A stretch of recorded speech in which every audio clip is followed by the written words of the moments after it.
साथियों नमस्कार, वंदे मातरम। आज हम अपना रुख विज्ञान विषय की तरफ अग्रसर करते हैं तथा न्यूटन की गति के तीनों नियमों को समझने का प्रयास करते हैं।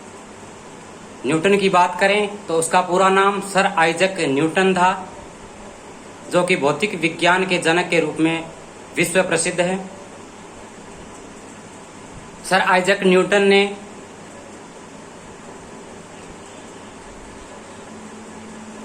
सन 1687 ईस्वी में 1687 ईस्वी अपनी प्रसिद्ध पुस्तक, जिसे प्रिंसिपिया के नाम से जाना जाता है, में गति के तीनों नियमों का उल्लेख किया था। उन्हीं तीनों नियमों को हम यहाँ चर्चा करेंगे। गति का जो प्रथम नियम है न्यूटन द्वारा प्रतिपादित है, तो गति के प्रथम नियम को जड़त्व का नियम भी कहते हैं।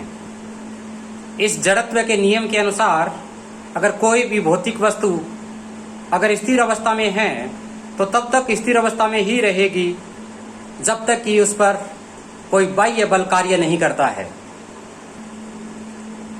और कोई भी गतिशील और निश्चित गति में गति कर रही वस्तु तब तक उसकी गति कम या ज्यादा नहीं होगी जब तक कि उस पर बाह्य बल कार्य नहीं करेगा। अर्थात कोई भी वस्तु अपनी निश्चित स्थिर गति में गति कर रही है तो तब तक उसकी गति में परिवर्तन नहीं होगा जब तक कि उस पर कोई बाह्य बल कार्य नहीं करेगा। या कोई स्थिर अवस्था में पड़ी हुई है तो वह तब तक स्थिर रहेगी जब तक कि उस पर बाह्य बल कार्य नहीं करेगा। इसे गति का प्रथम नियम या जड़त्व का नियम भी कहते हैं। इसके कुछ उदाहरणों के द्वारा समझने का प्रयास करेंगे, जिसमें प्रथम जो उदाहरण है वो इस प्रकार है। जैसे कोई गाड़ी स्थिर खड़ी है, उस गाड़ी में बैठे हुए यात्री जब अचानक गाड़ी चलती है तो पीछे की ओर धक्का महसूस करते हैं, यानी नीचे का जो भाग है उसका वो तो गाड़ी के साथ स्थिर है और गाड़ी जैसे ही आगे चलेगी तो उसके साथ ही गति करेगा। लेकिन ऊपर वाला हिस्सा जो गाड़ी के साथ टच नहीं है वो अपना स्थायित्व यानी स्थिर अवस्था में बने रहने का प्रयास करता है और ऊपर वाला हिस्सा पीछे की ओर चला जाता है। दूसरा उदाहरण इसी प्रकार, जब समान गति से चलती हुई गाड़ी है अचानक ब्रेक लगाती है तो आगे का हिस्सा है, ऊपर का हिस्सा है, वो आगे की ओर झुक जाता है, क्योंकि आगे वाला हिस्सा उसी समान गति से गति कर रहा है जो पहले गाड़ी कर रही थी। लेकिन नीचे वाला हिस्सा है जो टच है अपने गाड़ी के, वो गाड़ी के साथ ही स्थिर अवस्था में आ चुका है और ऊपर वाला हिस्सा जो टच में नहीं है वो नियमित गति से गति कर रहा है जिससे गाड़ी चल रही थी। इसलिए वो अपनी मूल अवस्था में लगातार चलने का प्रयास करता है और व्यक्ति को झटका महसूस होता है। तीसरा उदाहरण, जैसे कोई भी पेड़ के ऊपर लगा हुआ फल है, उस डाली को पकड़कर खींचते हैं तो डाली एक बार नीचे आ जाती है तो उस फल का भी स्थायित्व उस अवस्था में हो जाता है। लेकिन जब अचानक डाली को छोड़ते हैं तो डाली गतिशील हो जाती है, लेकिन फल उसी मूल अवस्था में बना रहना चाहता है, इसलिए फल डाली से टूटकर अलग हो जाता है। उदाहरण 4 इसमें समझने का प्रयास करेंगे। जिस प्रकार किसी भी कंबल या कपड़े में धूल और मिट्टी जमी हुई है तो उसको तेज गति से अगर झटकते हैं तो जो रेत या मिट्टी के कण हैं वो अपना स्थायित्व उसी स्थान पर बनाना चाहते हैं और कंबल गति कर चुका होता है, इसलिए वो उस कंबल से पृथक हो जाते हैं। इस प्रकार गति का जो प्रथम नियम है वह जड़त्व का नियम कहलाता है। अब न्यूटन की गति के दूसरे नियम के बारे में चर्चा करते हैं, जिसे संवेग परिवर्तन का नियम भी कहते हैं। संवेग क्या होता है? किसी भी गतिमान वस्तु के वेग में जो परिवर्तन होता है वो संवेग कहलाता है। और गति के इस नियम के आधार पर यानी द्वितीय नियम के आधार पर संवेग में परिवर्तन की जो दर है वो वस्तु पर लगने वाले बल के समानुपाती होता है, यानी जितना ज्यादा बल लगेगा उस वस्तु के वेग में उतना ही परिवर्तन होगा। यह गति का न्यूटन की गति का द्वितीय नियम है। इसको भी एक उदाहरण के रूप में समझते हैं। जैसे क्रिकेट खेलने वाला एक फील्डर है, वो तेज गति से आती हुई गेंद, जिस बैट्समैन के द्वारा मारी गई गेंद है, उसको कैच करने का प्रयास करता है।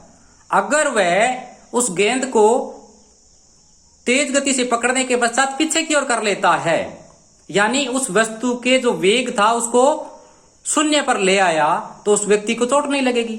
लेकिन अगर वह पीछे की ओर नहीं खींचता है तो उस व्यक्ति को भयंकर चोट आएगी। तो ये गति के द्वितीय नियम यानी संवेग में परिवर्तन की दर को दर्शाया जाता है। जो बल है वो शून्य हो गया क्योंकि उसकी वेग परिवर्तन की दर भी शून्य हो गई, यानी उसके समानुपाती होगी। दूसरा उदाहरण संवेग में परिवर्तन का इस प्रकार देते हैं, जैसे एक गद्दा है वो फ्लेक्सिबल है, उस पर गिरने से चोट नहीं लगती क्योंकि उसका जो वेग है उसमें परिवर्तन हो रहा है। लेकिन एक फर्श पर गिरने से व्यक्ति को चोट आ सकती है क्योंकि उसका जो वेग परिवर्तन है वो शून्य नहीं हुआ। इसी प्रकार एक जो बालू मिट्टी का टीला है या बालू मिट्टी है उसमें गिरने से कम चोट लगती है बजाय पथरीले मैदान के। ये दूसरा उदाहरण हो गया न्यूटन की गति का दूसरे नियम के आधार पर। अब न्यूटन की गति के तीसरे नियम के बारे में बात करते हैं, जिसे क्रिया प्रतिक्रिया का नियम भी कहते हैं। इसके अनुसार अगर किसी वस्तु पर जितना बल कार्य करेगा तो उसके विपरीत भी बल कार्य करता है। जैसे एक स्प्रिंग है, उसको तेज गति से जितना ज्यादा दबाएंगे उतनी ज्यादा उछलेगी।